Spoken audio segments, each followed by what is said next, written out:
تو اس طرح سے یہود نصارہ نے ایک دوسرے کو بلیم کرتے تھے.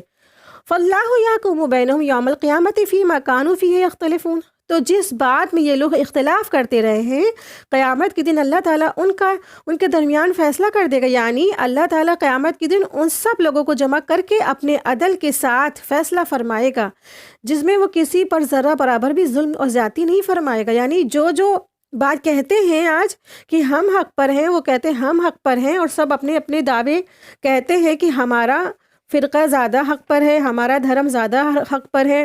مشرکین کہتے ہیں کہ ہم حق پر ہیں، اور ہندو کہتے ہیں کہ ہم حق پر ہیں، اور جیوز کہتے ہیں ہم حق پر ہیں، سکھ کہتے ہیں ہم حق پر ہیں. کتنے سارے ریلیجس ہے دنیا میں، سبھی یہی کہتے ہیں، سبھی کے یہی دعوے ہیں کہ ہم حق پر ہیں، ہم سچے ہیں، باقی سارے دنیا میں جتنے ہیں سب جھوٹے ہیں. ٹھیک اسی طرح یہود نصارہ نے بھی یہی کہا تھا. یہود نے کہا کہ ہم حق پر ہے، باقی سارے چیزیں سب کچھ جو ہے جھوٹا ہے. نصارہ جھوٹے ہیں، اس کے بعد والے سب جھوٹے ہیں. خود رسول اللہ صلی اللہ علیہ وسلم کی انہوں نے تکذیب کی تھی، اسی لیے کیونکہ اپنے آپ کو حق سمجھتے تھے، حالانکہ وہ تو پہچان گئے تھے. پھر اسی طرح سے کرسچن عیسائیوں نے بھی اسی طرح سے یہی کہا کہ ہم حق پر ہیں، اور اسلام بھی نہیں سچا ہے، اور یہ جو بنی اسرائیل یہ بھی نہیں سچے ہیں. سب کو انہوں نے جھٹلا دیا تھا اور اپنے آپ کو سچا ہونے کا دعویٰ کہتے تھے.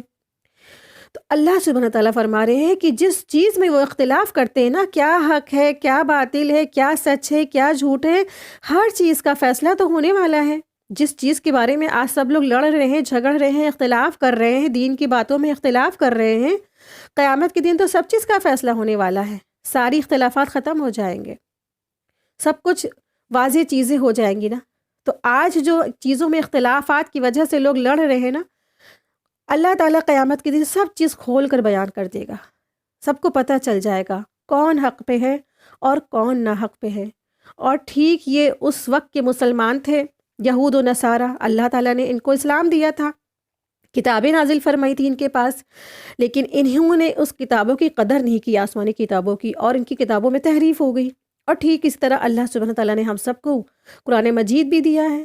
قرآن مجید آج ہم سب کیا ہے نہیں پڑھتے ہیں نا، سمجھ کے پڑھنے والے. قرآن جب سمجھ کے پڑھتا ہے تو اس کا نہ تو کوئی فرقہ رہتا ہے، نہ تو کوئی اس کا گروپ رہتا ہے. وہ صرف ایک ہی چیز کو پسند فرماتا ہے، وہ مسلمان لفظ جو اللہ نے دیا ہے.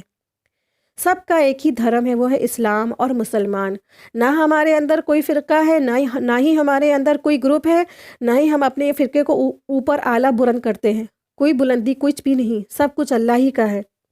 نہ جیسے اس طرح سے آج معاشرے میں پھیلا ہے نا، شیعہ کہتے ہیں ہم حق پر ہیں، اور پھر سنی باطل ہیں. سنی کہتے ہیں ہم حق پر ہیں، شیعہ باطل ہیں. پھر بریلوی کہتے ہیں ہم حق پر ہیں، اہل حدیث باطل ہیں. اہل حدیث کہتے ہیں ہم حق پر ہیں اور بریلوی باطل ہیں. ہر ایک چیز اپنے مباحثے اور بحث اور اتنا زیادہ اختلافات کرتے ہیں نا. لیکن قرآن کوئی سمجھ کے نہیں پڑتا ہے، بس سنی سنائی باتیں لی اور اپنا فرقہ اپنی منمانی خواہشات کے حساب سے چنا اور لگ گئے اس کی پیروی کرنے. اور یقین جانیں اگر کوئی قرآن مجید کو سمجھ کر پڑھتا ہے، آپ بھی سب بھی الحمدللہ ماشاءاللہ آپ پڑھ رہے ہیں قرآن مجید، آپ دیکھیں گے، آپ مطالعہ کریں، اس میں کوئی ایک آیت ہے تو بتا دیں کہ اللہ تعالیٰ نے کہا ہے کہ شیعہ حق پر ہیں، باقی سارے گروپ کیا ہے، ناحق ہے، باطل ہیں. کہیں پہ بھی اللہ تعالیٰ نے یہ کہا کہ سنی حق پر ہیں، باقی سارے فرقے باطل ہیں. کہیں قرآن کریم کی ایک آیت میں بھی نہیں لکھا ہے. صرف اور صرف مسلمان اللہ تعالیٰ نے بنایا، سب کو اسلام پہ پیدا کیا ہے. یہی سب سے سچا اور سب سے بہترین فرقہ ہے کہ انسان مسلمان ہو اور ابرار میں شامل ہو جائے. کیونکہ ایک اسلام جب مسلمان ہوتا ہے وہ اسلام کو فالو کرتا ہے، اللہ کے رسول صلی اللہ علیہ وسلم کی سنتوں کو فالو کرتا ہے، قرآن کو سمجھ کے پڑھتا ہے. پھر تو نہ تو اس کا کوئی فرقہ رہتا ہے اور نہ کوئی اس کا کوئی بھی اپنا وہ گروپ رہتا ہے. سب کے سب ایک ہی مسلمان ہیں، سارے مسلمان ایک ہیں. بس اس میں فیصلہ کیا ہے؟ فیصلہ دراصل یہی ہے، قرآن و سنت ہے. قرآن و سنت کو سمجھ کر پڑھنے والا کبھی بھی گمراہ نہیں ہو سکتا ہے. حق پر ہم کیسے ہوں، ہمیں کیسے پتہ چلے گا؟ تو دراصل حق پر ہم ہیں اس طرح سے پتہ چلے گا کہ ہم قرآن اور سنت کو فالو کرنے والے ہوں. کیونکہ یہ رسول اللہ صلی اللہ علیہ وسلم کی آخری وصیت تھی نا کہ تم کبھی گمراہ نہیں ہوگے اگر تم نے تھام لیا کیا چیز؟ قرآن کو اور سنت کو. توحید اور قرآن اور سنت. توحید پر ڈٹ ہی جائے گا جب انسان قرآن مجید کو سمجھ کر پڑھے گا. قرآن مجید کو سمجھ کر پڑھنے والا انسان کبھی گمراہ نہیں ہو سکتا ہے۔ تو آج جو لوگ اتنے زیادہ فرقوں میں ڈیوائیڈ ہے نا، تو یہ آیت ان کے لیے بھی اس وقت کے لیے بھی تھی، اور آج یہ آیت ہم سب کے لیے، تمام امت مسلمہ سے یہاں خطاب ہے کہ جس معاملے میں آج تم سب اختلافات کر رہے ہو نا، ہر چیز اللہ سبحانہ تعالیٰ ہر چیز کا فیصلہ کر دیں گے۔ جو آج تم کہتے ہو ہم حق پر ہیں، ہم حق پر ہیں، سارے فرقے باطل ہیں، یا سارے دھرم والے کہتے ہیں، ہر دھرم والا یہی کہتا ہے نا کہ ہم حق پر ہیں، ہم حق پر ہیں، باقی سارے دھرم باطل ہیں، جھوٹے ہیں، فراڈ ہیں۔ اور پھر یا اس اسلام یا مسلمان کے ریلیجس میں کتنے فرقے ہیں، ہر فرقہ یہی دعویٰ کرتا ہے کہ ہم حق پر ہیں، ہم حق پر ہیں، باقی سارے فرقے کیا ہے، باطل ہیں۔ تو ہر چیز کا تو فیصلہ ہو جائے گا قیامت کے دن، اور حق کیا ہے، باطل کیا ہے، سب چیز واضح ہو جانے والی ہے۔ جس کے بارے میں آج تم لوگ اختلافات کر رہے ہو نا، سب چیز واضح ہو جائے گی، سب کچھ اللہ تعالیٰ واضح فرما دیں گے۔ آیت نمبر 114، وَمَنْ أَظْلَمُ مِمَّنْ مَنَعَ مَسَاجِدَ اللَّهِ أَنْ يَذْكُرَ فِيهَا اسْمُهُ وَسَعَى فِي خَرَابِهَا أُولَئِكَ مَا كَانَ لَهُمْ أَنْ يَدْخُلُوهَا إِلَّا خَائِفِينَ لَهُمْ فِي الدُّنْيَا خِزْيٌ وَلَهُمْ فِي الْآخِرَةِ عَذَابٌ عَظِيمٌ۔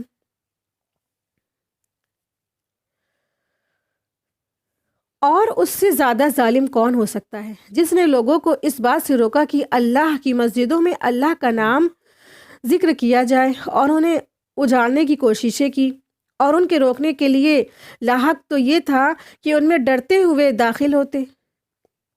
ان کے لیے دنیا میں بھی رسوائی ہے اور آخرت میں بھی بہت بڑا عذاب ہے۔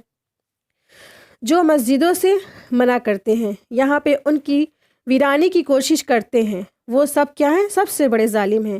اللہ کی مسجدوں سے منع کرنے والے لوگ، ان سب کی ویرانگی کرنے والے لوگ کیا ہیں، سب سے زیادہ ان کے لیے رسوائی ہوگی، دنیا میں بھی اور آخرت میں بھی۔ آپ دیکھیں کہ پہلی والی آیت بھی دوسری والی آیت سے بالکل جیسے لگتا ہے سیکوینس ہے۔ پہلی والی آیت میں کیا ہے، اختلاف ہے نا، اختلاف اتنا زیادہ کہ لوگوں نے اپنے اپنے عبادت گاہوں کو بھی تالے لگا دیے۔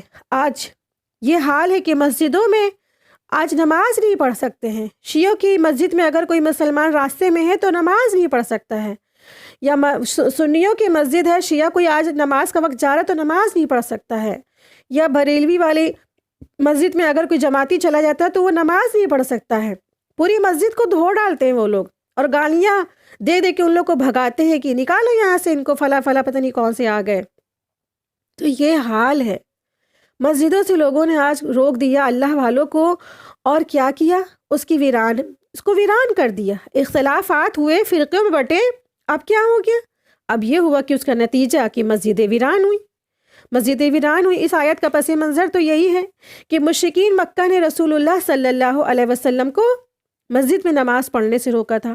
مشرکین مکہ وہ ہیں جو شرک کرنے والے اور بتوں کی عبادت کرنے والے، جو مکہ میں آباد تھے، جو آپ صلی اللہ علیہ وسلم کو خانہ کعبہ میں عبادت بھی نہیں کرنے دیتے تھے، جنہوں نے حدیبیہ کے دن رسول اللہ صلی اللہ علیہ وسلم کو مکہ میں داخل ہونے سے روک دیا تھا، حتیٰ کہ آپ نے مقام ذی طویٰ میں اپنے ہی قربانی کے جانور کو قربان کر دیا اور ان سے صلح بھی کری۔ پھر آپ نے ان سے فرمایا اس گھر سے کوئی نہیں روکتا، حتیٰ کہ آدمی اپنے باپ یا بھائی کے قاتل کو پاتا تو اسے بھی اس گھر سے منع نہیں کرتا تھا۔ یعنی کہ خانہ کعبہ ایسا گھر ہے کہ اس میں جانے سے کوئی روکا ہی نہیں گیا جب سے دنیا بنی، اور روکا کس کو گیا، نبی رحمت خاتم النبیین صلی اللہ علیہ وسلم کو روک دیا گیا۔ کیوں؟ کوئی بہت بڑا کرائم تھا ان کا، کوئی بہت بڑا انہوں نے جرم کیا تھا؟ وہ تو صرف ایک اللہ کی عبادت کرنے والے تھے، وہ لوگوں کو بات پہنچانے آئے تھے، وہ تو لوگوں کے خیر خواہ تھے، لوگوں کو ان کے آگاہ کرنے آئے تھے آخرت کے بارے میں، کہ آپ نے اگر بتوں کی پرستش کی تو اللہ آپ کو جہنم میں دے دے گا، جہنم میں آپ کا ٹھکانہ ہے۔ اور جو ان کے لیے بشارت بن کے آئے تھے آپ صلی اللہ علیہ وسلم، جنہوں نے ایک اللہ کی عبادت کی، جو مسلمان ہوئے، جو اسلام لائے، لوگوں کو آگاہ کرنے والے اور خوشخبری سنانے کے لیے آئے تھے آپ صلی اللہ علیہ وسلم۔ کوئی بہت بڑا جرائم نہیں تھا ان کا، کوئی بہت بڑا جرم نہیں تھا آپ صلی اللہ علیہ وسلم کا، صرف یہی ایک ان کا کام تھا آپ صلی اللہ علیہ وسلم کا، لیکن نتیجے میں رزلٹ میں کیا ہوا؟ آپ صلی اللہ علیہ وسلم کو خانہ کعبہ میں نماز پڑھنے، عمرہ کرنے، طواف کرنے، ہر چیز سے روک دیا گیا۔ اس قدر بغض اور اس قدر حسد۔ تو کبھی یہ مت سمجھیے گا کہ یہ مشرکین، یہ ہندو ہم سے کیوں جلتے ہیں، ان کی تو دشمنی بہت پرانی ہے۔ یہ ہمارے رسول سے جب نہیں خوش ہوئے، ہمارے رسول کا نہیں انہوں نے ساتھ دیا، ہمارے رسول جو اعلیٰ اخلاق کے مرتبے پر تھے آپ صلی اللہ علیہ وسلم، ان کے جیسا تو اخلاق کسی کا ہو ہی نہیں سکتا۔ کوڑا پھینکنے والی عورت کے اوپر اتنے مہربان ہوئے کہ ان کا حال چال لینے پہنچ گئے۔ جو دشمن بن کے آتے تھے وہ آپ صلی اللہ علیہ وسلم کا دوست بن کے جاتے تھے۔ ایسا اعلیٰ اخلاق کے بلند مرتبے پہ آپ صلی اللہ علیہ وسلم فائز ہونے کے باوجود کیا کیا مشرکین مکہ نے آپ صلی اللہ علیہ وسلم کو خانہ کعبہ پہ نماز پڑھنے سے روکا۔ اور یہی نہیں، جب وہ عمرہ کرنے کے لیے آئے حدیبیہ کے مقام پہ تو ان کو عمرہ بھی نہیں کرنے دیا گیا، اور بنا عمرہ کیے، بنا طواف کیے، بنا نماز پڑھے ان کو وہیں حدیبیہ کے مقام سے واپس لوٹنا پڑا۔ پوری ہسٹری میں کہیں کسی کے ساتھ ایسا کوئی واقعہ نہیں ہوا۔ جبھی تو آپ صلی اللہ علیہ وسلم نے فرمایا اس گھر سے تو کوئی نہیں روکتا ہے، حتیٰ کہ ایک آدمی اپنے باپ یا بھائی کے قاتل کو بھی پاتا ہے تو اسے گھر سے منع نہیں کرتا ہے اس گھر سے آنے سے، یعنی کہ اس گھر سے مراد بیت اللہ ہے۔ بیت اللہ کے گھر پہ آنے سے کوئی نہیں روکا جاتا ہے، کوئی نہیں منع کیا جاتا ہے۔ روکا کس کو گیا؟ رسول اللہ صلی اللہ علیہ وسلم کو۔ وسعی فی خرابہا، اور ان کی ویرانی کی کوشش کرتا ہے۔ یہ اس لیے فرمایا کہ انہوں نے اللہ کے ذکر سے آباد کرنے والوں کو حج اور عمرہ کرنے کے لیے روک دیا، حج عمرہ کرنے آنے والوں کو انہوں نے روک دیا۔ تو آج آپ دیکھیں نظر اٹھا کے، آج مسلمانوں کا یہی حال ہے کہ فرقوں میں بٹ گئے، اور فرقوں کے بٹنے کے بعد سب نے اپنے اپنے بالکل ڈھائی اینٹے کی مسجدیں بنا لی۔ اب ان مسجدوں میں کیا ہے، کوئی اور فرقوں کا انسان نماز نہیں پڑھ سکتا ہے، تالے لگیں گے، مسجدیں دھلی جائیں گی، اور وہاں پہ ایک پہرے دار بیٹھا رہے گا کہ فلاں فرقے کا ہماری مسجد میں نماز نہ پڑھ لے۔ سب مسجد تو سب کی اللہ کی ہے نا، کیوں اس کو روکا گیا؟ سب نے اس طرح سے کیوں لوگوں نے پابندی لگائی؟ اور سب سے بڑا ظالم کون ہو سکتا ہے؟ جو منع کرے مساجد اللہ کی مسجدوں سے۔ سجدہ کرنے کی جگہ کو مساجد کہتے ہیں، سجدے والی جگہ کو، اللہ کی جگہ، ایسی جگہ جہاں سجدہ کیا جائے، جہاں اللہ کی عبادت کیا جائے، جہاں اللہ کا ذکر کیا جائے۔ تو وہ جب روکا جائے گا تو پھر کیا ہے، اور پھر اس کے لیے کوشش کرتا ہے فی خرابہا سے مراد ہی یہی ہے کہ اس میں لوگوں کو نماز نہ پڑھنے دیا جائے، اس میں آبادی روک دی جائے، اس میں اللہ کے ذکر اذکار کرنے سے روک دیا جائے، اس میں سنسان بنا دیا جائے اس میں، اور اس کو بالکل اللہ کے ذکر سے اور اذکار سے اور اس کو آباد کرنے سے روک دینا ہی یہ ساری تمام چیزیں آتی ہیں۔ اولئک ما کان لہم ان یدخلوها الا خائفین، ان لوگوں کو کچھ حق نہیں ہے کہ ان میں سے داخل ہو مگر ڈرتے ہوئے۔ تو جب رسول اللہ صلی اللہ علیہ وسلم نے مکہ کو فتح کیا تو اس کے اگلے سال 9 ہجری میں منی کے میدان میں یہ اعلان کر دیا گیا، ہرگز اس سال کے بعد کوئی مشرک حج نہ کرے اور نہ کوئی عریاں ہو کر بیت اللہ کا طواف کرے، اور جس کسی نے نبی صلی اللہ علیہ وسلم صلح کی ہو تو اس صلح کی وقت تک کی بس سب کو ٹائم دیا گیا۔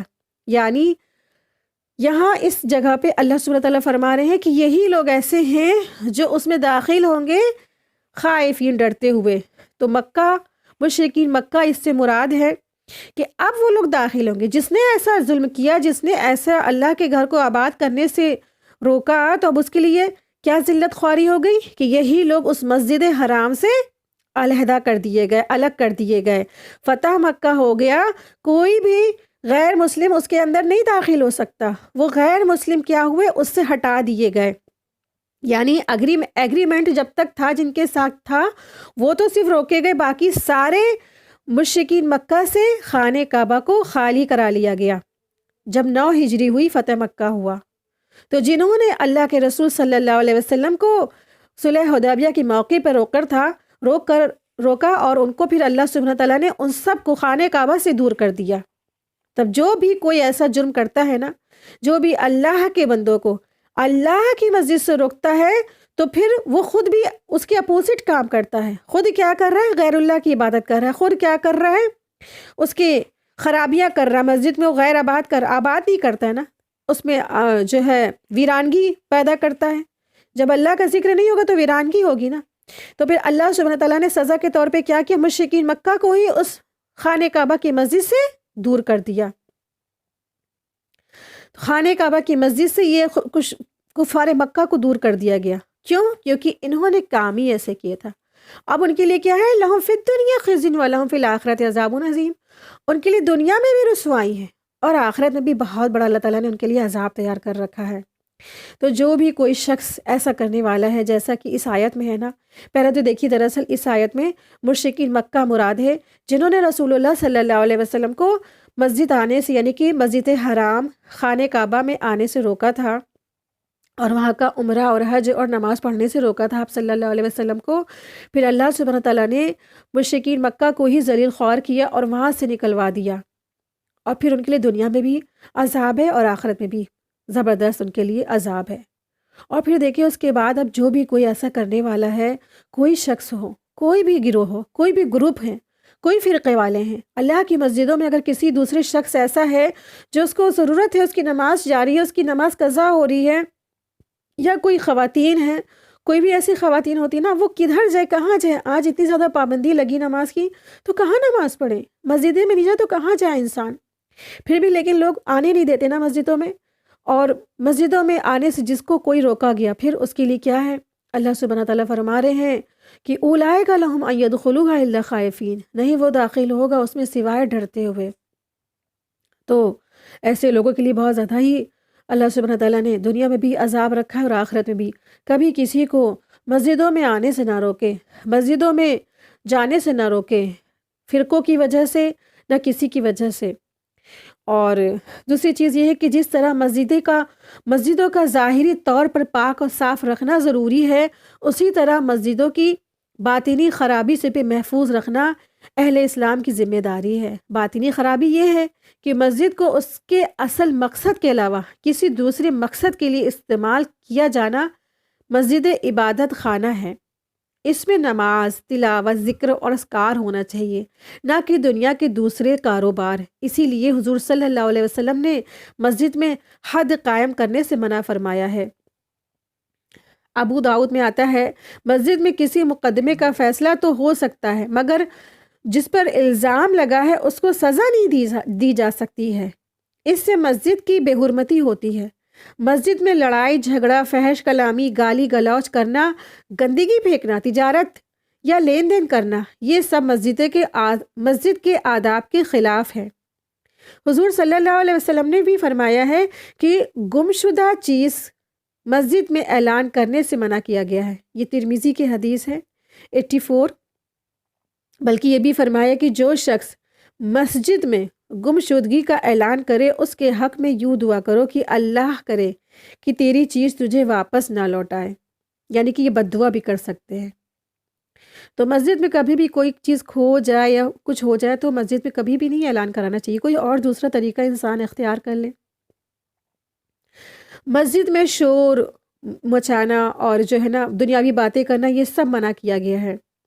ہاں البتہ اگر کوئی اچھی بات کہتا ہے تو اللہ تعالیٰ اور اس کے رسول صلی اللہ علیہ وسلم کی تعریف کرتا ہے تو جائز ہے. یعنی کہ مسجد کے اندر درس، تدریج اور اللہ کی ذکر وغیرہ کر سکتا ہے، تو یہ سب جائز ہے.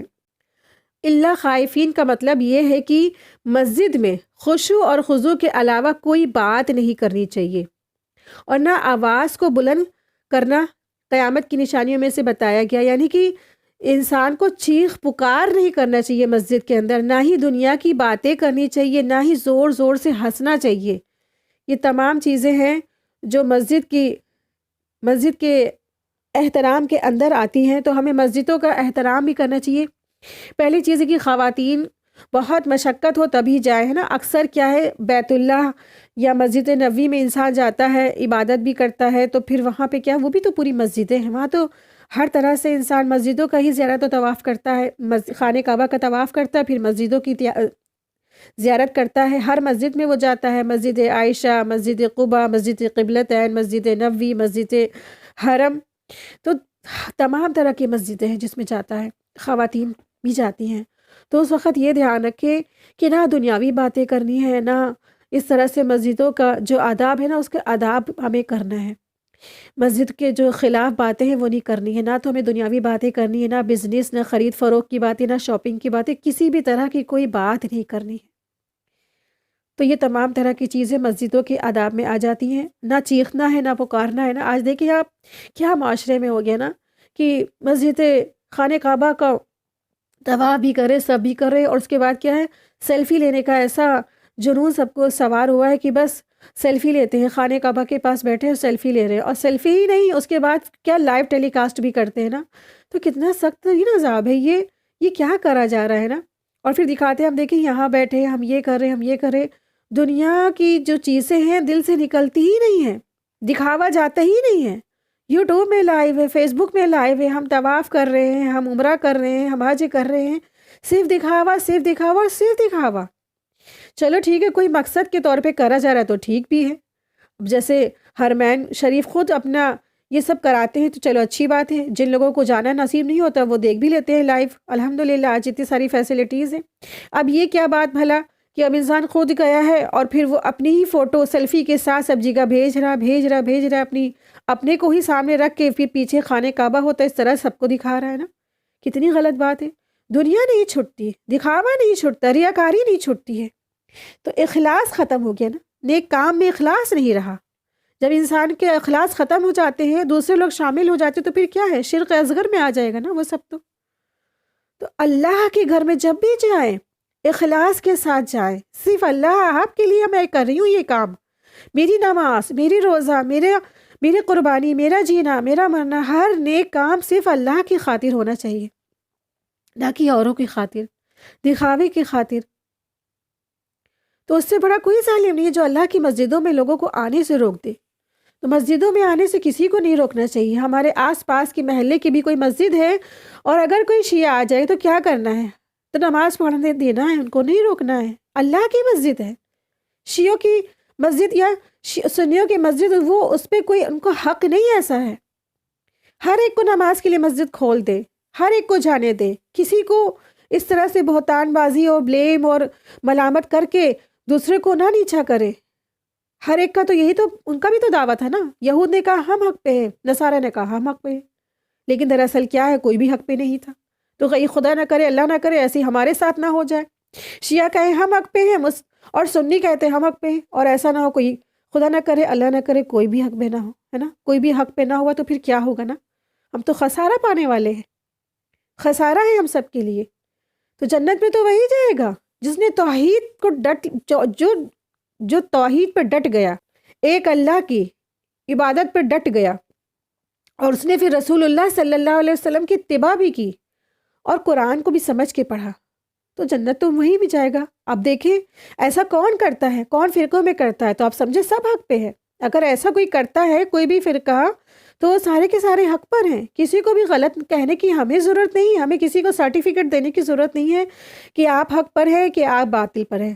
ہمارا کیا ہے، ہمیں تو اپنا طرز عمل کو چیک کرنا ہے نا، ہمارا طرز عمل کیا ہے، ہمیں اپنے آپ کو جانچنا ہے، ہمیں اپنے آپ کو پرکھنا ہے، ہم کیا کر رہے ہیں، ہمارا کون سا عمل ہے، ہم توحید پر ہیں، ہم نے قرآن کو سمجھا، ہم نے رسول اللہ صلی اللہ علیہ وسلم کی ایسی پیروی کی جیسا حق ہے رسول اللہ صلی اللہ علیہ وسلم کی پیروی کرنے کا۔ ہمارا تو خود ہی نہیں، ہمیں تو خود ہی نہیں پتا کہ آپ صلی اللہ علیہ وسلم کی کتنی سنتیں ہیں دن بھر میں، کس طریقے سے آپ صلی اللہ علیہ وسلم کھاتے تھے، پیتے تھے، رہتے تھے، جیتے تھے، کیونکہ ہمارا تو سارے طور طریقے آج یہود نصارہ کے جیسے ہو گئے نا۔ تو اللہ سبحانہ تعالیٰ سے دعا ہے کہ اللہ تبارک تعالیٰ ہم سب کو توحید پر جما دے اور قرآن و سنت کا بہترین طریقے سے اس کو اتباع کرنے والا بنا دے، اس پہ عمل کرنے کی توفیق عطا فرما دے، آمین یا رب العالمین۔ آیت 15، وَلِلَّهِ الْمَشْرِقُ وَالْمَغْرِبُ فَأَيْنَمَا تُوَلُّوا فَثَمَّ وَجْهُ اللَّهِ إِنَّ اللَّهَ وَاسِعٌ عَلِيمٌ۔ اور مشرق اور مغرب اللہ ہی کے لیے ہے، لہٰذا تم جس طرف بھی منہ کرو گے اللہ کا چہرہ ہے، بے شک اللہ تعالیٰ وسعت والا ہے، خوب جاننے والا ہے۔ اس آیت میں اللہ تعالیٰ نے رسول اللہ صلی اللہ علیہ وسلم اور صحابہ کرام رضی اللہ عنہ اجمعین، جنہیں مکہ سے نکال دیا گیا تھا اور مسجد حرام سے دور کر دیا گیا تھا، ان کو تسلی دی گئی ہے۔ رسول اللہ صلی اللہ علیہ وسلم جب مکہ میں بیت المقدس کی طرف منہ کر کے نماز پڑھتے تھے، جبکہ کعبہ آپ کے سامنے ہوتا تھا اور بیت المقدس بھی اس کے بالکل سیدھ میں ہوتا تھا، یعنی کہ آپ صلی اللہ علیہ وسلم مکہ میں جب تھے تو اس طرح سے نماز پڑھتے تھے مکہ میں کہ مکہ بھی ان کا قبلہ ہوتا تھا اور بیت المقدس بھی ان کا قبلہ ہوتا تھا۔ لیکن جب مدینہ تشریف لے آئے، مدینے میں اب کیا ہو گیا؟ اب بالکل اپوزٹ ہو گیا، اور مدینے میں تشریف لانے کے بعد آپ کو 16 یا 17 ماہ تک بیت المقدس کی ہی طرف منہ کر کے نماز ادا کرنے کو حکم دیا اللہ تعالیٰ نے۔ تو اللہ سبحانہ تعالیٰ نے فرمایا ان سے کہ آپ بیت المقدس کی طرف نماز پڑھیں، اور بیت المقدس کیا تھا؟ بالکل اپوزٹ تھا، جیسے بیت المقدس مشرق کی طرف اور بیت اللہ مغرب کی طرف، بالکل اپوزٹ ڈائریکشن ہو گئی۔ پھر اللہ تعالیٰ نے کعبے کی طرف منہ کر کے نماز پڑھنے کا بھی حکم نازل فرما دیا، اسی لیے وَلِلَّهِ الْمَشْرِقُ وَالْمَغْرِبُ فَأَيْنَمَا تُوَلُّوا فَثَمَّ وَجْهُ اللَّهِ، اور مشرق اور مغرب اللہ ہی کے لیے ہے، لہٰذا جدھر بھی تم رخ کرو تو وہی اللہ کا چہرہ ہے۔ یعنی قرآن مجید میں سب سے پہلے جو قبلے کا حکم آیا وہ تھا، یہ منسوخ ہو گیا، یہ حکم ہے منسوخ ہے۔ اب یہ رسول اللہ صلی اللہ علیہ وسلم جب مدینہ میں ہجرت فرمائی تو مدینہ کے باشندے یہودی تھے، تو اللہ تعالیٰ نے رسول اللہ صلی اللہ علیہ وسلم کو بیت المقدس کی طرف کیوں رخ کر کے نماز پڑھنے کا حکم دیا؟ کیونکہ مدینے میں جو لوگ تھے، وہاں کے رہنے والے تھے، وہ یہود تھے۔ اللہ تعالیٰ نے آپ کو بیت المقدس کی طرف منہ کر کے نماز پڑھنے کا حکم اسی لیے دیا تھا تاکہ یہود کو معلوم ہو جائے کہ رسول اللہ صلی اللہ علیہ وسلم کیا ہے، رسول ہیں، اور وہ اس چیز سے خوش بھی ہو گئے تھے۔ اسی لیے آپ صلی اللہ علیہ وسلم نے 16-17 مہینے تک نماز پڑھی، لیکن جب آپ صلی اللہ علیہ وسلم نے 10 مہینے تک نماز پڑھی بیت المقدس کی طرف رخ کر کے، لیکن آپ کی شدید خواہش تھی کہ مکہ کو پسند فرمایا آپ نے، اور وہ چاہتے تھے کہ مکہ کی طرف ہی اللہ سبحانہ تعالیٰ حکم دے دے کہ سب لوگ اسی کی رخ کر کے نماز پڑھیں۔ اسی لیے آپ نے دعا بھی فرماتے تھے آسمان کی طرف دیکھ کر کے، کیونکہ نا دیکھیں کہ ابراہیم علیہ السلام کی دعا ہے، مکہ یعنی بیت اللہ شریف ہر ایک بہت اچھا لگتا ہے، وہ جو کوئی دیکھ کر آتا ہے اس کی شدید خواہش ہوتی ہے کہ وہ وہیں جیے، وہیں مرے، اور وہیں پہ سجدے کی حالت میں ہی فوت ہو جائے۔ بار بار دیکھنے کی چاہت ہوتی ہے، اس کو دیکھنا بھی عبادت ہے نا، خانہ کعبہ کو۔ تو آپ سوچیں کہ رسول اللہ صلی اللہ علیہ وسلم وہ تو رسول تھے، اور ان کا پیدائش کی بھی وہی جگہ تھی، وہی پیدا ہوئے، وہی پلے بڑھے، ابراہیم علیہ السلام بھی ان کے ہی دادا یعنی کہ انہی کی نسل میں سے تھے۔ آپ صلی اللہ علیہ وسلم مکہ کو زیادہ پسند کرتے تھے، اسی لیے آپ کی شدید خواہش ہوئی۔ تو اللہ سبحانہ تعالیٰ نے فرمایا وَلِلَّهِ الْمَشْرِقُ وَالْمَغْرِبُ، اور مشرق اور مغرب اللہ ہی کے لیے، لہٰذا تم جس طرف منہ کرو گے تو اللہ کا چہرہ ہے، بے شک اللہ تعالیٰ بہت وسعت والا ہے اور خوب جاننے والا ہے۔ آیت 116،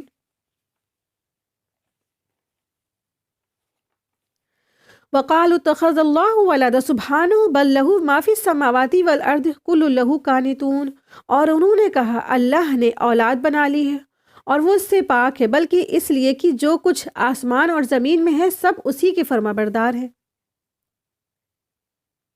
تو ان آیات کریمہ میں اللہ سبحانہ تعالیٰ نے عیسائیوں، یہودیوں اور مشرکین عرب ان سب لوگوں کی تردید فرمائی ہے، جو ان کے یہاں ایک جو ان کا جو ہے مطلب کہ ایک طرح سے ان کے اندر جو موجود تھی، جو رسمیں موجود تھی، جو ان کا ماننا تھا، جو ان کے دھرم انہوں نے اپنے منمانے طریقے سے بنا لیے تھے، جو انہوں نے خود ساختہ باتیں اور منمانے طریقے سے چیزیں ایجاد کر لی تھی، ان ساری باتوں کی تردید ہے۔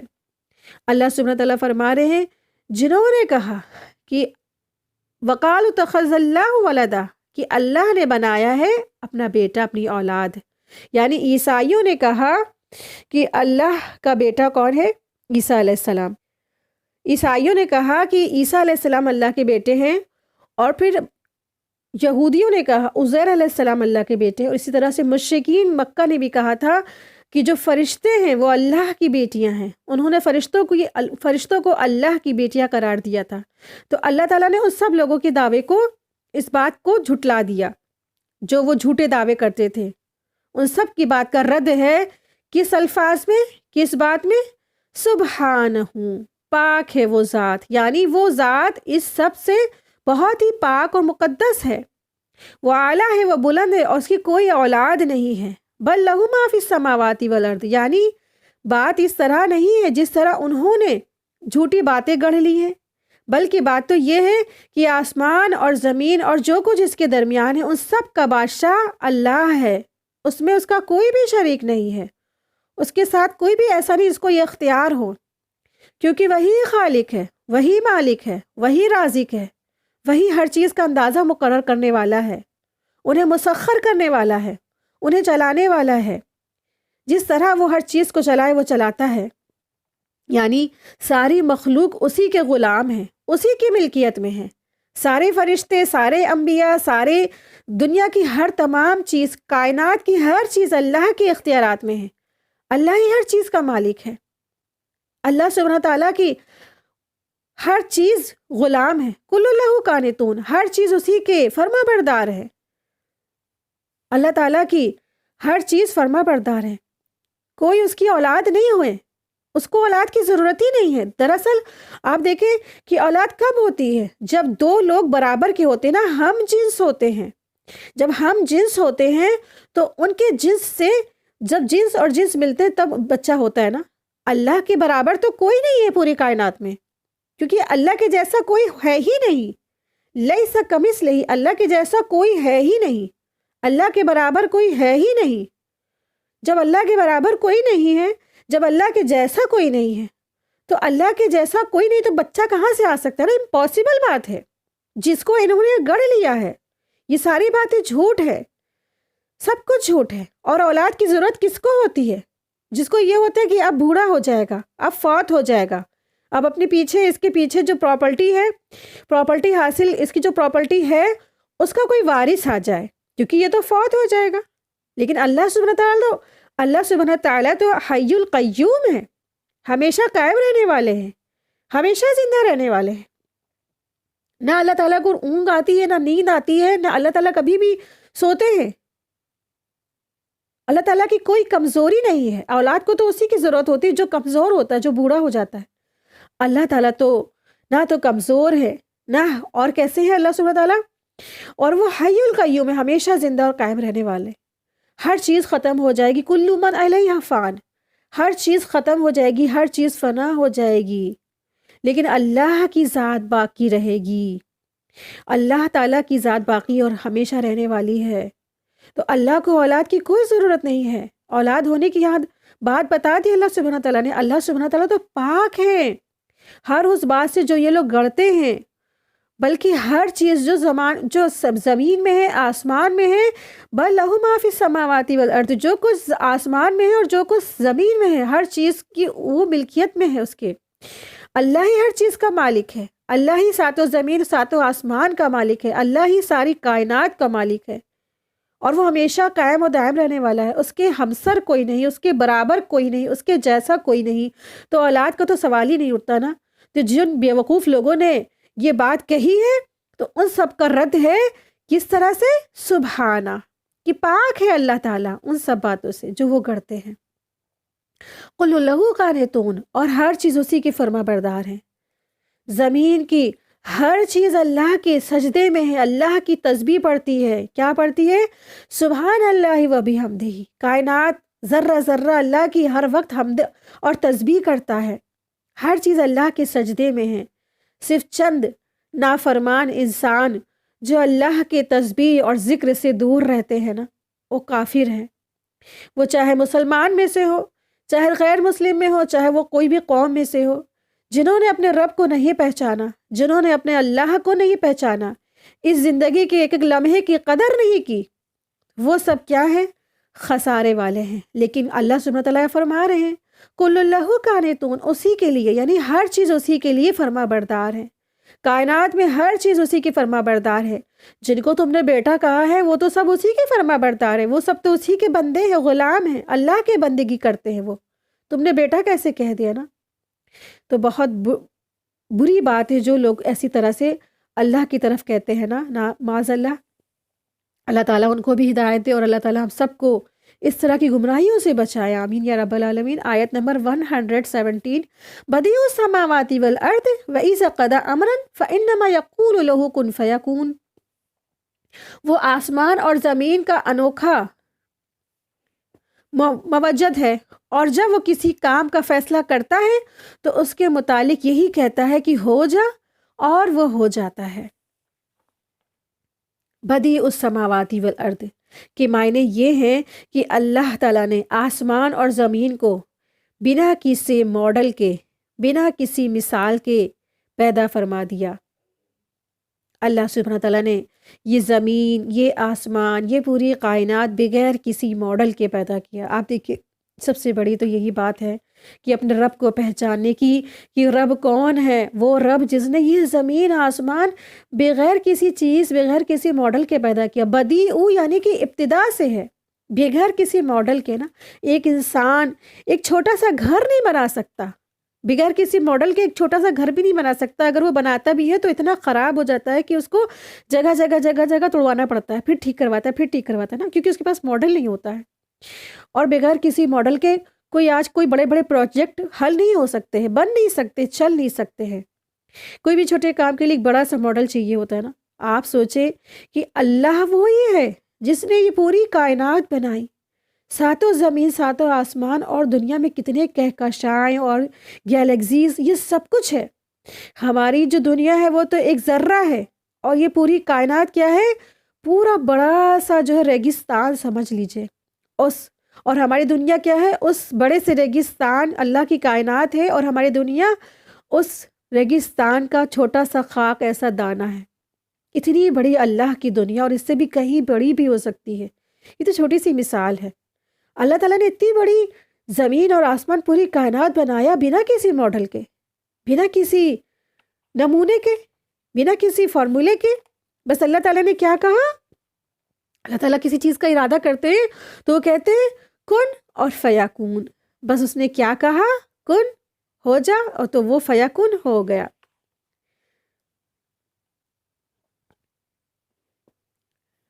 آیت 118، وقال الذين لا يعلمون لولا يكلمنا الله أو تأتينا آية كذلك قال الذين من قبلهم مثل قولهم تشابهت قلوبهم قد بينا الآيات لقوم يوقنون۔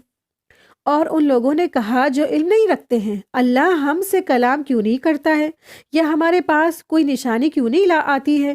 اسی طرح ان کے قول سے ملتی جلتی بات ان لوگوں نے بھی کہی تھی جو ان سے پہلے تھے۔ ان کے دل یکساں ہو گئے۔ تحقیق ہم نے یقین کرنے والوں کے لیے نشانیاں بیان کر دی ہیں۔ ابن عباس رضی اللہ تعالیٰ عنہ سے روایت ہے کہ رافع بن حریمہ نے رسول اللہ صلی اللہ علیہ وسلم سے کہا کہ اے محمد صلی اللہ علیہ وسلم، اگر آپ واقعی میں اللہ کے رسول ہیں جیسا کہ آپ دعویٰ کرتے ہیں تو اللہ تعالیٰ سے کہیے کہ وہ ہم سے کلام کریں، حتیٰ کہ ہم اس کے کلام کو سن لیں۔ تو اس کے جواب میں اللہ تعالیٰ نے یہ آیت نازل فرمائی، وقال الذین لا یعلمون لولا یکلمنا اللہ او تأتینا۔ اور جو لوگ کچھ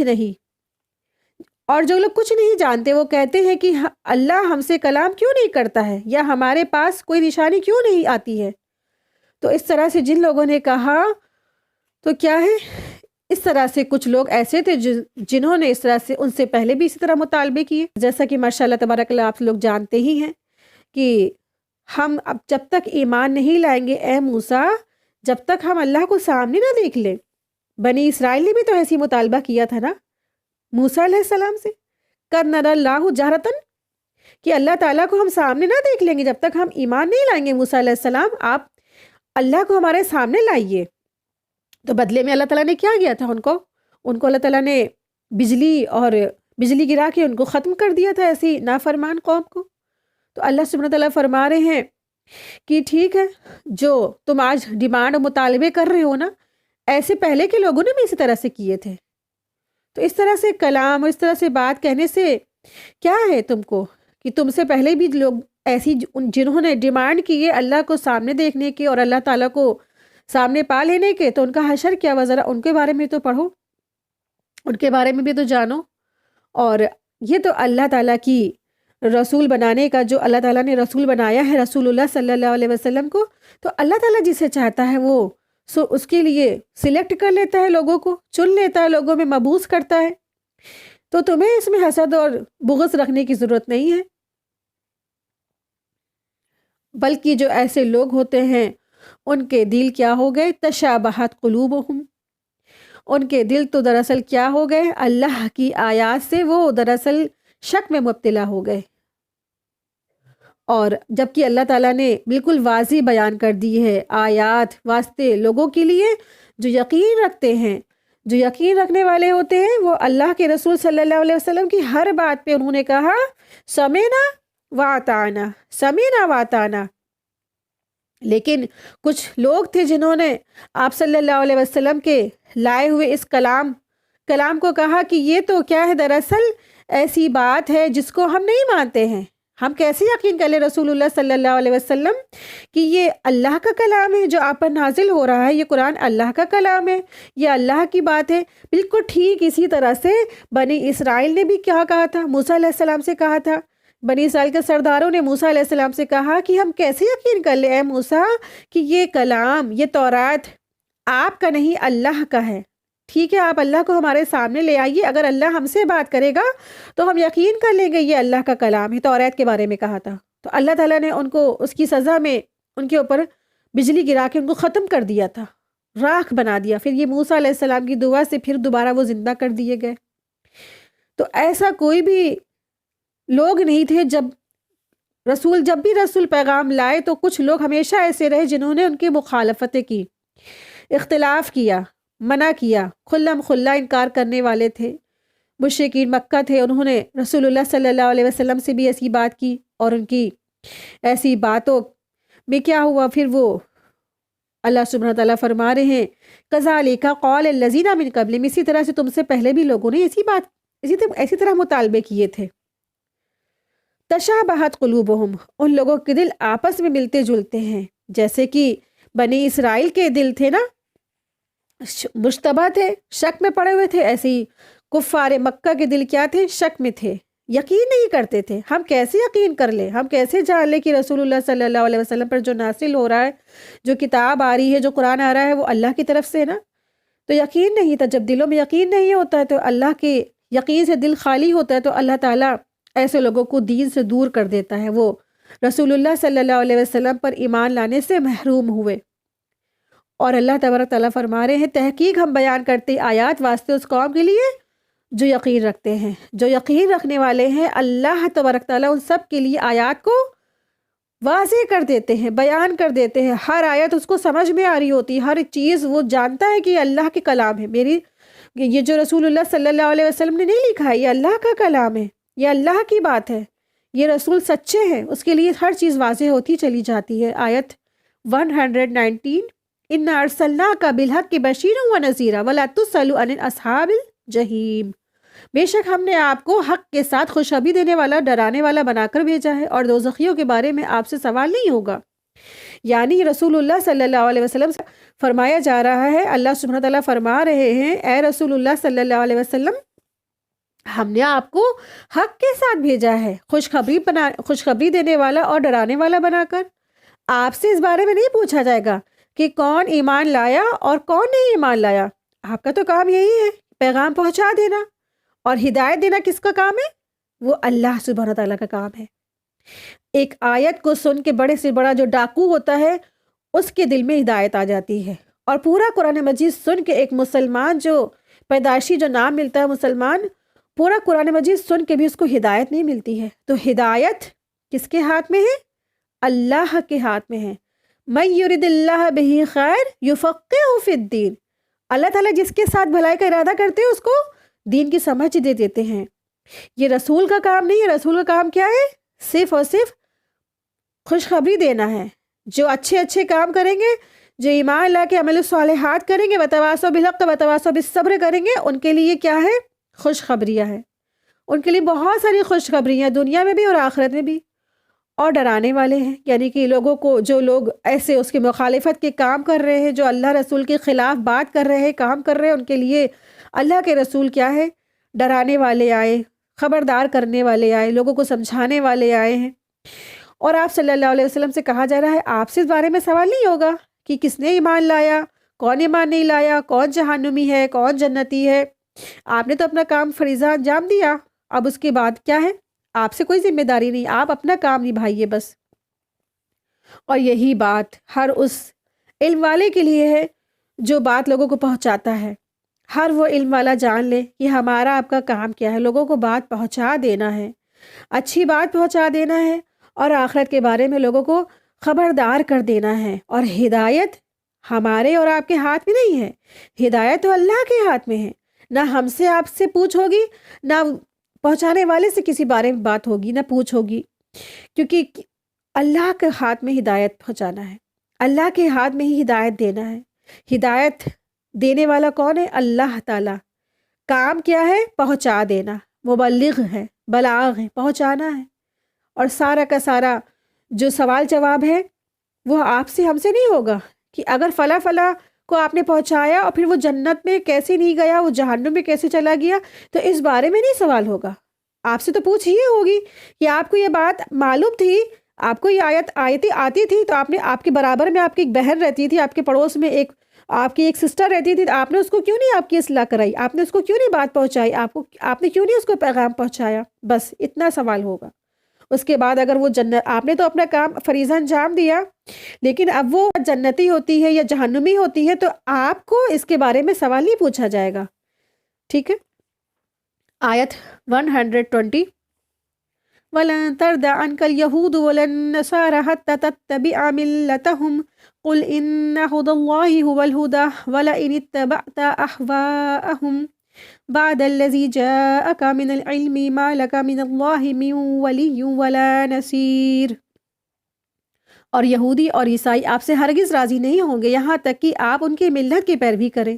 کہہ دیجئے بے شک اللہ کی ہدایت ہی حقیقی ہدایت ہے، اور آپ کے پاس جو علم آ گیا ہے اس کے بعد اگر آپ نے ان کی خواہشات کی پیروی کی تو آپ کو اللہ کی پکڑ سے بچانے والا کوئی نہیں حمایتی پائیں گے، نہ کوئی مددگار پائیں گے۔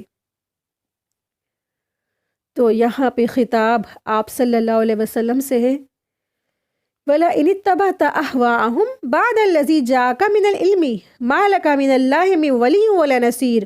اور اگر آپ اپنے پاس علم یعنی وحی الہی کے آ جانے کے بعد ان کی خواہشاتوں پر اگر چلیں گے تو آپ کو اللہ کے عذاب سے بچانے والا کوئی نہیں ہے، نہ تو کوئی دوست ہوگا، نہ کوئی مددگار ہوگا۔ تو یہاں پہ خطاب تو آپ صلی اللہ علیہ وسلم سے ہے، خطاب رسول اللہ صلی اللہ علیہ وسلم سے، لیکن یہاں خاص کر کے جو بات ہے، اس احکامات، جو یہ احکامات ہیں وہ سارے مسلمانوں کے لیے ہیں۔ تو رسول اللہ صلی اللہ علیہ وسلم نے بھی فرمایا ہے کہ من تشبہ بقوم فہو منہم، جس نے کسی قوم کی مشابہت کو اختیار کیا تو وہ انہی میں سے ہے۔ ابو داؤد 4031۔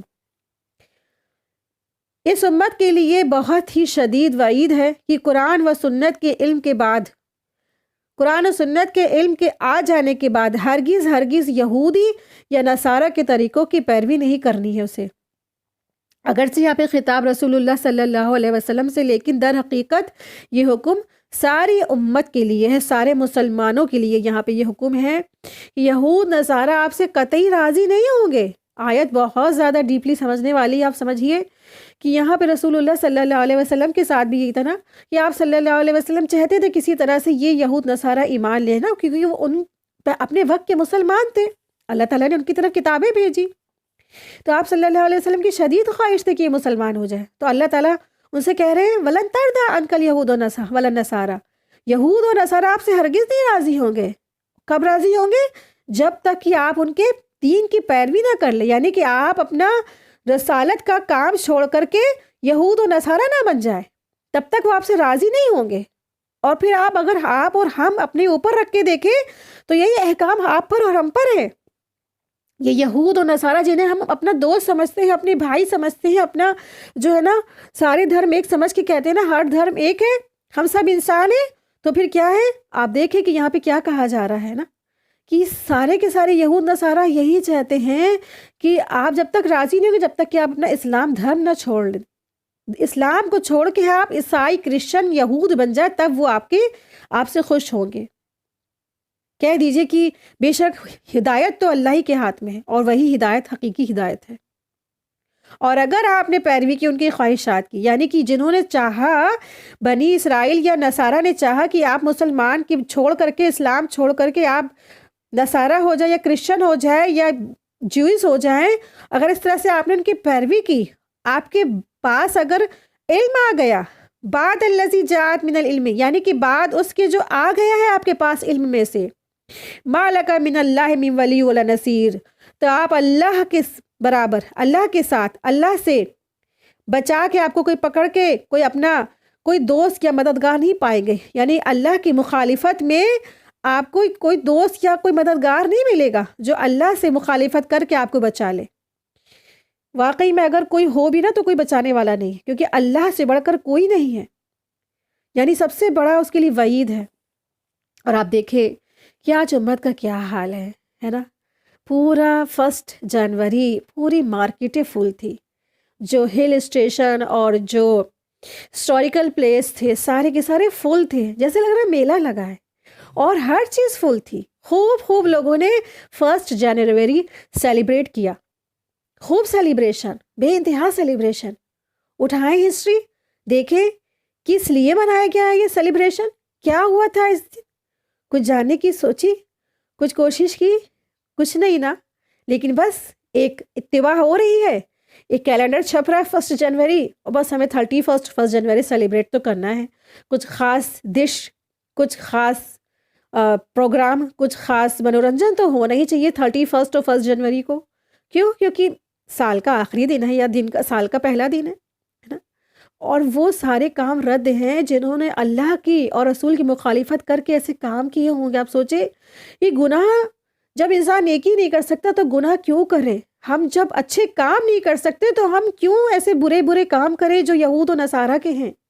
یہ امت نہیں سمجھتی ان چیزوں کو، ان باتوں کو نہیں سمجھتی ہے۔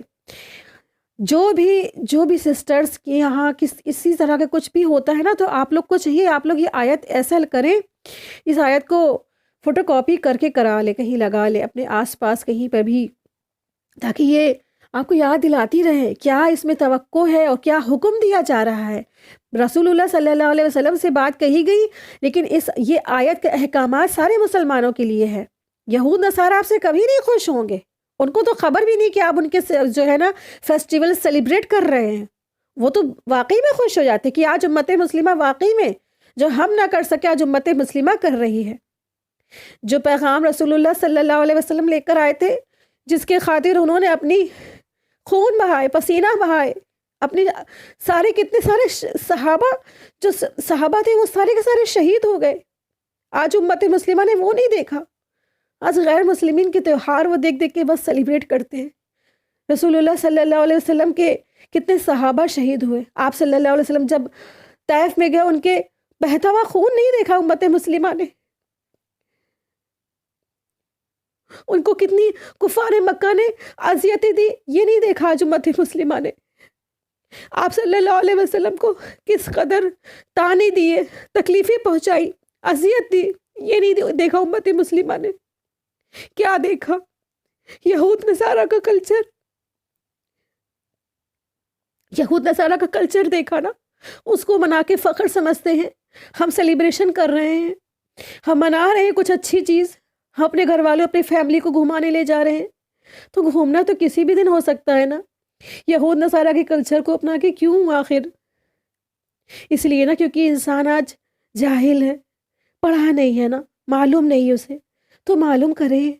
کتنی کوششیں کی، سب سے پہلی چیز تو قرآن سمجھے، اور جب بات سمجھائی جائے اس کو اپنے بالکل گانٹ باندھ لے کہ ہاں ہمیں اسلامک کلچر کو اپنانا ہے، اسلام کو پورا اپنانا ہے، اور کسی اور دھرم کے جو کلچر ہے یا ان کے جو ہو رہا وہ ہمیں نہیں اپنانا ہے۔ بڑے بڑے جو دیش ہوتے ہیں، امریکہ، کینیڈا، لنڈن، آپ دیکھیں کدھر اتنی زیادہ نیورس کتنا زیادہ سیلیبریٹ ہوتا ہے، کیوں ہوتا ہے سیلیبریٹ؟ بڑے بڑے جو کرسچنالٹی والے جو کنٹری ہوتے ہیں وہاں زور شور سے یہ سیلیبریٹ ہوتا ہے نا۔ تو ہسٹری تو پڑھیں، کیوں سیلیبریشن ہو رہا ہے اتنا؟ اور آج امت مسلمہ کیوں اتنا زیادہ اس میں تباہ ہو رہی ہے ان کی چیزوں کو اختیار کر کے؟ کیوں؟ اسی لیے تو نا، انہوں نے اپنے رسول کو نہیں پہچانا، اپنے رسول سے نہیں محبت کی۔ رسول اللہ صلی اللہ علیہ وسلم کی محبت کی دعوے تو ہم بہت بڑے بڑے کرتے ہیں، ہاں ہم رسول اللہ صلی اللہ علیہ وسلم کے سچے پیروکار ہیں، کوئی ایسی بات ہوتی ہے تو ہم تو سڑکوں پہ اتر پڑیں گے۔ گستاخ رسول کے لیے تو پھر اب یہی سزا ہے، دھڑ سے جدا ہے، سر دھڑ سے جدا ہے نا۔ لیکن کام کیا ہے؟ آج انہی کے تو مخالفت کرنے والے جو گروہ ہیں انہی کی ہم یعنی امت مسلمہ اتباع کر رہی ہے، تو لعنت تو ہوگی نا پھر اللہ کی، کہاں سے آئے گی لعنت؟ اسی لیے تو لعنت ہے آج، کہ آج امت مسلمہ اتنی ذلیل خوار ہو گئی ہے نا، اسی کی وجہ سے کام تو یہ یہود نصارہ کو بھی کرنے جو انہوں نے کیے نا، اس سے بھی بڑھ کے آج امت مسلمہ آپ صلی اللہ علیہ وسلم کی نافرمانی کر رہی ہے۔ انہوں نے تو خلم کھلا انکار کیا تھا کہ اللہ کے رسول ہم آپ کی بات نہیں ماننے والے، ہم آپ کی بات نہیں مانیں گے، لیکن آج امت مسلمہ تو منافقین، مشرکین، یہود، نصارہ سب کو پیچھے چھوڑ کے بیٹھ گئی ہے۔ زبان سے تو ہم کہتے ہیں ہاں ہاں ہم مسلمان ہیں، لیکن ہم سارے کام تو وہی کر رہے ہیں جو انہوں نے کیے، اور اس سے بڑھ کے کر رہے ہیں۔ انہوں نے تو زبان سے بھی کہا نہیں مانیں گے اور عمل سے بھی کہا نہیں مانیں گے، لیکن آج ہم نے کیا کیا؟ آج امت مسلمہ نے کیا کیا؟ ہم نے زبان سے تو کہا ہاں ہم مانیں گے، لیکن ہم نے کیا کیا؟ دین کا کچھ حصہ لیا، باقی کا سارا حصہ چھوڑ دیا، دین کا تھوڑا سا مانا، باقی سارا کا سارا دین چھوڑ دیا، اور باقی سارے طور طریقے، سارے اسلام کدھر سے لائے؟ یہود نصارہ سے، سارے کے سارے جو چیزیں ہیں ادھر ہی سے بس لے آئے، انہی کو فالو کرنا ہے، کیونکہ وہ زیادہ اچھا، بہتر اور بہترین کلچر دکھتا ہے نا ہم کو، کیونکہ ہم نے اپنا دین تو پڑھا نہیں ہے۔ تو اللہ سبحانہ تعالیٰ سے دعا ہے کہ اللہ تبارک تعالیٰ ہم سب کو یہود و نصارہ کے تمام فتنوں سے اور تمام کے تمام ان کے جو ایجاد کردہ جو فیسٹیولز ہیں ان سب سے ہم سب کی حفاظت فرمائے، تمام امت مسلمہ کی حفاظت فرمائے۔ ہم سب کو اللہ تبارک تعالیٰ قرآن اور سنت میں جو اللہ نے حکم دیے ہیں اور جو عمل کرنے کو کہا ہے ان سب کو کرنے کی توفیق عطا فرمائے، آمین یا رب العالمین۔ وآخر دعوانا ان الحمد للہ رب العالمین، سبحانک اللہم و بحمدک، اشہد ان لا الہ الا انت، استغفرک و اتوب الیک۔ السلام علیکم ورحمۃ اللہ وبرکاتہ، جزاک اللہ خیرا کثیرا۔